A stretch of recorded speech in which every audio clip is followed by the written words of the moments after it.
नमस्कार, आप देख रहे हैं इंडिया वॉइस। मैं हूं आपके साथ जूही। बुलेटिन की शुरुआत करते हैं बड़ी जानकारी के साथ। झांसी मेडिकल कॉलेज हादसे पर सियासत हाई हो गई। अखिलेश यादव का सीएम योगी पर हमला, ये बड़ी जानकारी।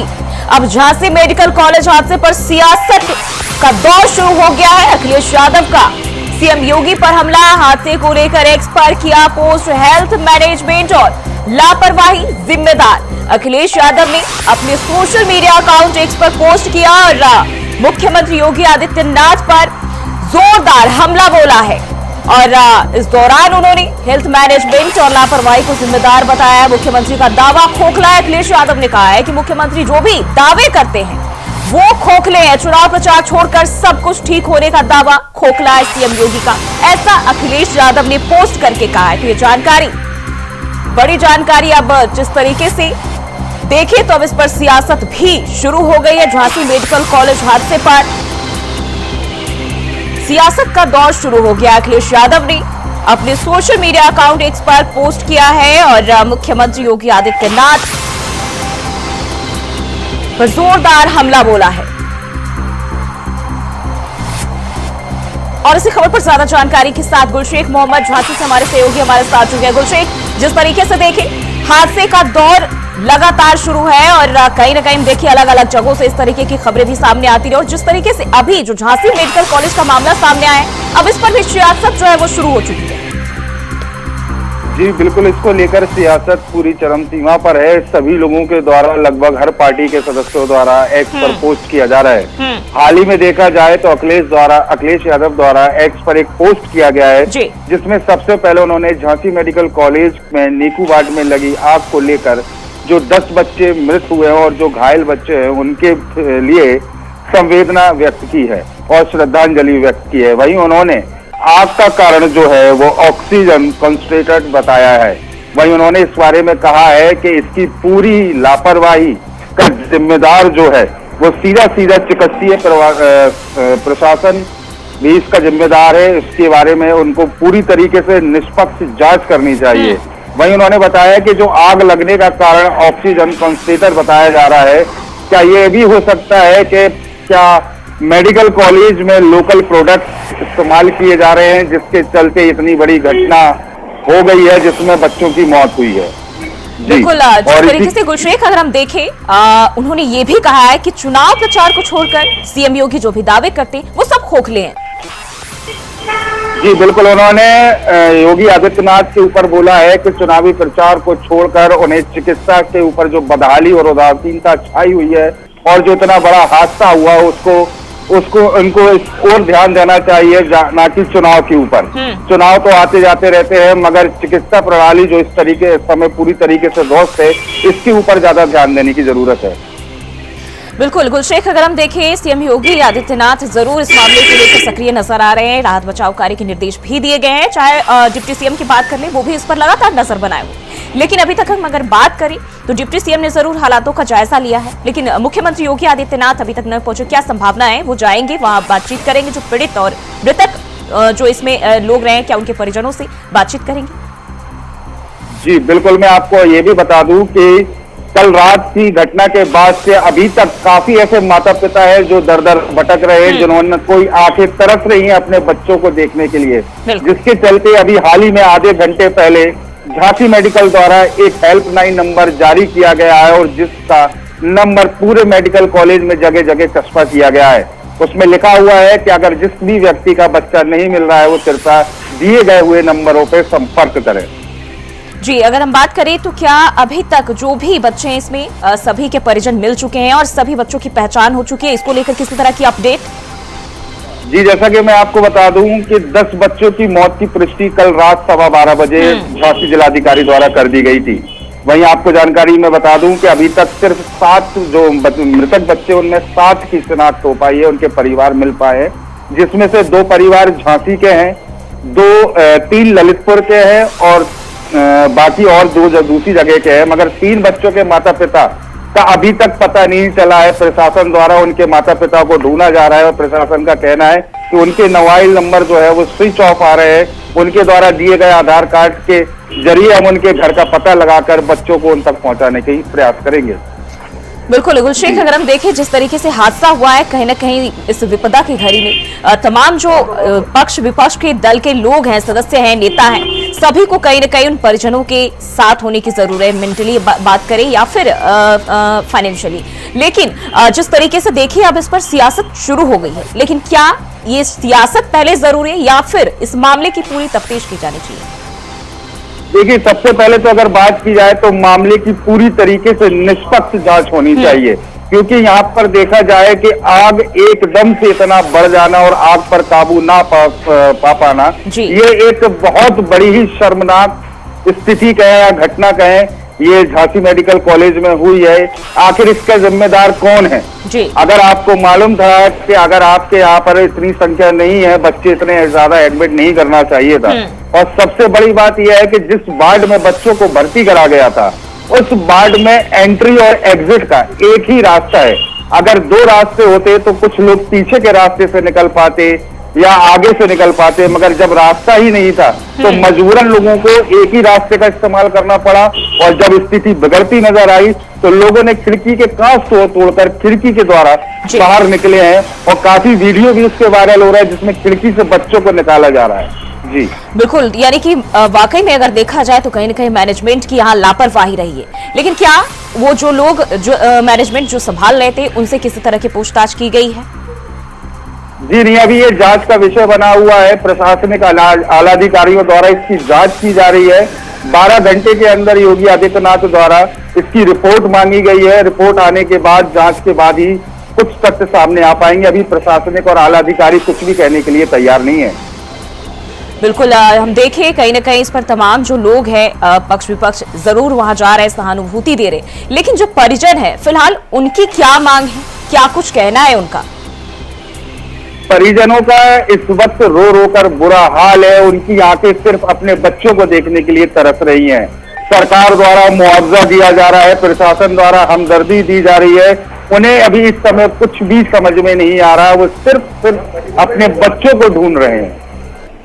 गुलशेख, क्या संभावना जताई जा रही है, इसकी जांच शुरू कब से होगी? क्योंकि सीएम योगी आदित्यनाथ की बात करें, डिप्टी सीएम बृजेश पाठक की बात करें, इन लोगों ने तो कह दिया है कि 12 घंटे से 24 घंटे के अंदर जो है जांच रिपोर्ट अधिकारी सौंपे, जो स्थानीय प्रशासन है वो सौंपे। तो कब तक इसकी जो है शुरुआत की जाएगी, प्रक्रिया शुरू की जा सकती है? जी, मैं आपको बता दूं कि सुबह 4:30-5 बजे के बीच में डिप्टी सीएम केशव प्रसाद मौर्य यहाँ पर पहुंच चुके थे।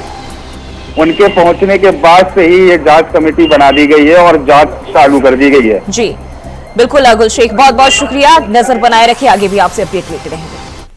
और बढ़ते हैं आगे, लखनऊ से बड़ी खबर सामने आ रही है। सीएम योगी आदित्यनाथ का आज कार्यक्रम, सीएम योगी की उपचुनाव को लेकर ताबड़तोड़ रैलियां।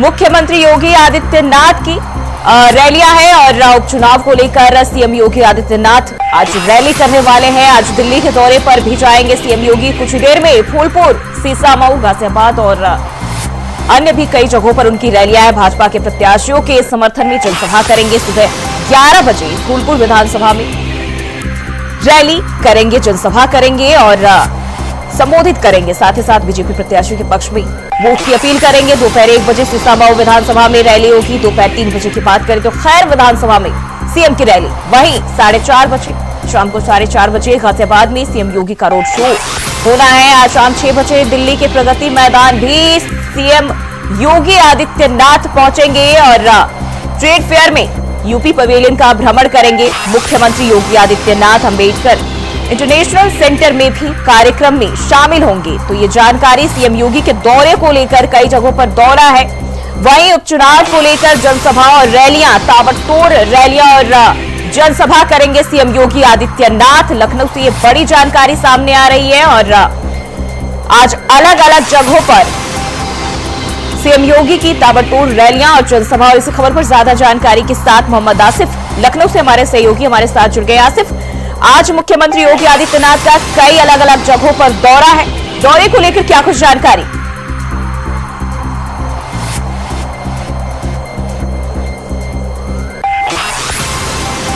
रह जाए और जो बीजेपी प्रत्याशी हैं उनको जिताने के लिए जिस तरह से बीजेपी ने बड़ी तैयारी कर रखी है, उनके मंत्री जहां एक तरफ सीटों पर डटे हुए हैं, वहीं दूसरी तरफ यूपी सीएम योगी आदित्यनाथ भी ताबड़तोड़ रैलियां करने में जुट गए हैं। आज यूपी सीएम योगी आदित्यनाथ की 4 सीटों पर रैलियां होंगी। उसमें अगर बात करें तो सबसे पहली रैली जो है होगी 11 बजे फूलपुर विधानसभा में।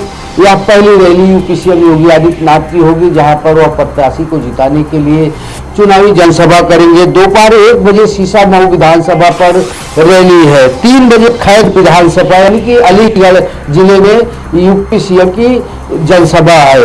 वहीं 4:30 बजे गाजियाबाद में रोड शो किया गया है और गाजियाबाद प्रत्याशी को जिताने के लिए रोड शो के जरिए एक माहौल बनाएंगे यूपी सीएम योगी आदित्यनाथ। इसके बाद शाम 6 बजे वह दिल्ली के लिए रवाना हो जाएंगे, जहां पर वह इंटरनेशनल अंबेडकर इंटरनेशनल सेंटर में के कार्यक्रम में शामिल होंगे, पवेलियन का भ्रमण करेंगे। यह कहा जा सकता है कि यूपी सीएम योगी आदित्यनाथ का जोश साफ तौर पर दिखाई दे रहा है और वह अपने प्रत्याशियों को जिताने के लिए ताबड़तोड़ रैलियां कर रहे हैं। हालांकि आसिफ, अगर हम देखें सीएम योगी आदित्यनाथ इन दिनों बेहद चर्चाओं में बने हुए हैं। अगर महाराष्ट्र की बात कर ले या फिर झारखंड की बात कर ले, तमाम जगहों पर जो है जैसे जिस तरीके से चुनाव हो रहे हैं, सीएम योगी आदित्यनाथ इन दिनों चुनावी दौर में बेहद ही सुर्खियां बटोर रहे हैं। और ऐसे में अगर हम देखें आज अलग अलग जगहों पर उनका जो है उनकी जनसभा है, रैलियां करेंगे। अगर हम बात करें आज किस तरह का प्रभाव देखने को मिलेगा कई जगहों पर है और किस तरह का हुजूम? देखिए, अगर सीएम योगी आदित्यनाथ की बात करें तो लोकसभा चुनाव के दौरान उनका एक रिकॉर्ड बना था रैलियों और रोड शो को लेकर। और अगर उपचुनाव की सीटों की बात करें तो ताबड़तोड़ रैलियां और रोड शो कार्यक्रम का हिस्सा बन रहे हैं सीएम योगी आदित्यनाथ। वहीं झारखंड चुनाव प्रचार में भी जा रहे हैं, महाराष्ट्र चुनाव में भी माहौल तैयार कर रहे हैं। तो यह कहा जा सकता है कि यूपी सीएम योगी आदित्यनाथ बेहद एक्टिव नजर आ रहे हैं।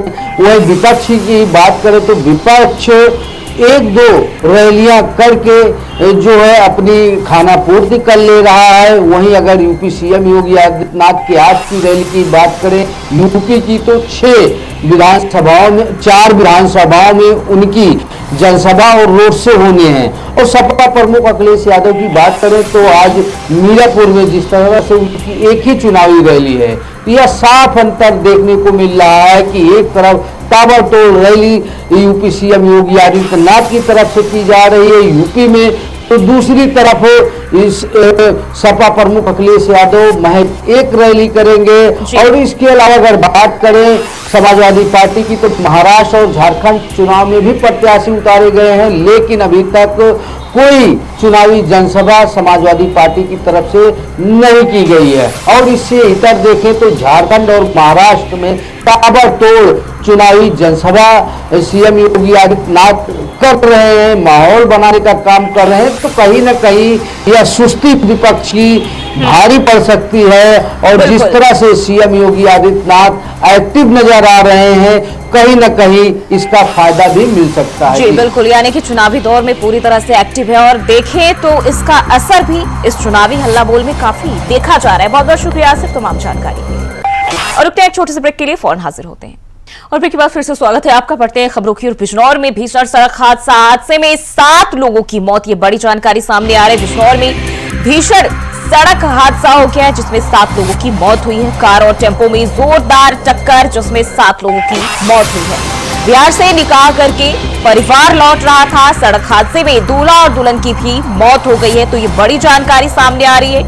बिहार से निकाह करके परिवार लौट रहा था और तभी इस दौरान ये हादसा हुआ और हादसे में दूल्हा दुल्हन की भी मौत हो गई है। तो बिजनौर में ये भीषण सड़क हादसा जिसमें 7 लोगों की मौत हुई है। कार और टेम्पो की टक्कर में एक ही परिवार के लोगों की मौत। निकाह कर पूरा परिवार वापस जा रहा था और इसी दौरान यह हादसा हुआ।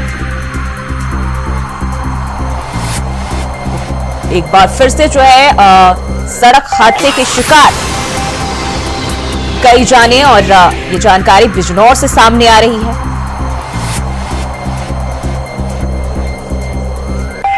बिजनौर में भीषण सड़क हादसा, कार और टेम्पो में जोरदार टक्कर होने की वजह से ये सड़क हादसा हुआ और इस हादसे में 7 लोगों की जानें गई है। बताते चले निकाह के बाद परिवार वापस जा रहा था और तभी इस हादसे में जो है दूल्हा और दुल्हन की भी मौत हुई है। तो बिजनौर में भीषण सड़क हादसा जिसमें 7 लोगों की मौत, कार और टेम्पो के बीच जोरदार टक्कर हुई और इसी टक्कर की वजह से यह हादसा हुआ और हादसा इतना भयंकर था कि इसमें 7 लोगों की जानें चली गई। बताया जा रहा है बिहार से निकाह करके पूरा परिवार लौट रहा था और इस दौरान यह हादसा हुआ जिसमें दूल्हा दुल्हन की भी मौत हो गई। देखिए, थाना धामपुर क्षेत्र में अर्ली मॉर्निंग ये इन्फॉर्मेशन प्राप्त हुई कि एक क्रेटा गाड़ी और एक ऑटो का जो है के बीच में टक्कर हुई है। जो क्रेटा वाहन थी वो किसी अन्य वाहन को ओवरटेक कर रही थी और सडनली लेन चेंज किया और स्पीड में जो है ऑटो को टक्कर मारी। ऑटो में जो है 7 व्यक्ति थे जो थाना धामपुर क्षेत्र के ही रहने वाले हैं और मुरादाबाद रेलवे स्टेशन से लौट रहे थे। उनमें से 6 व्यक्तियों की उसी समय मृत्यु हो गई थी और जो ऑटो ड्राइवर है उसकी उपचार के दौरान मृत्यु हो गई। इसमें उनकी फैमिली को इन्फॉर्म किया गया है और सभी शवों का जो है पंचायतनामा और पोस्टमार्टम करवाया जा रहा है और परिजनों को जो है यथासंभव सहायता प्रदान की जा रही है। जो क्रेटा चालक हैं उनके विरुद्ध अभियोग पंजीकृत किया गया है और वाहन को अभिरक्षा में लिया गया है। बढ़ते आगे खबर मैनपुरी से, जहां के करहल थाना पुलिस और सर्विलांस टीम को बड़ी सफलता मिली है। बता दें कि पुलिस ने 2 क्विंटल से अधिक मादक पदार्थ और अवैध गांजा के साथ 3 आरोपियों को गिरफ्तार किया है। पकड़े गए गांजे की कीमत 50 लाख रुपए बताई जा रही है। वहीं पकड़े गए सभी आरोपी दूसरे जिले के रहने वाले बताया जा रहा है, जिनमें से मास्टरमाइंड राजा का बड़ा आपराधिक इतिहास बताया गया है। पुलिस ने सभी आरोपियों को जेल भेजने की कार्रवाई की है। पुलिस और सर्विलांस टीम को यह बड़ी सफलता हाथ लगी।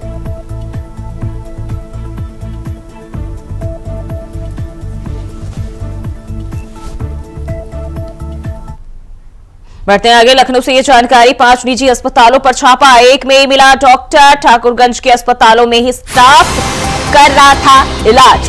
तो ये जानकारी, अस्पतालों में स्टाफ ही मरीजों का इलाज कर रहा था। बायोमेडिकल वेस्ट के निस्तारण में भी लापरवाही के मामले सामने आए। जांच के बाद सभी 5 अस्पतालों को नोटिस दिया गया। सीएमओ की टीम ने निजी अस्पतालों पर छापेमारी की थी। तो यह जानकारी, लखनऊ से 5 निजी अस्पतालों पर छापेमारी, जिसमें एक में ही डॉक्टर की मौजूदगी पाई गई। वहीं बताया जा रहा है ठाकुरगंज के अस्पतालों में स्टाफ ही मरीजों का इलाज कर रहा था और इसी को लेकर आपको बताते चले सीएमओ की टीम ने अस्पतालों को नोटिस भेजा है और छापेमारी के दौरान ये खुलासे, जहां स्टाफ ही मरीजों का इलाज कर रहे थे और डॉक्टर नदारत।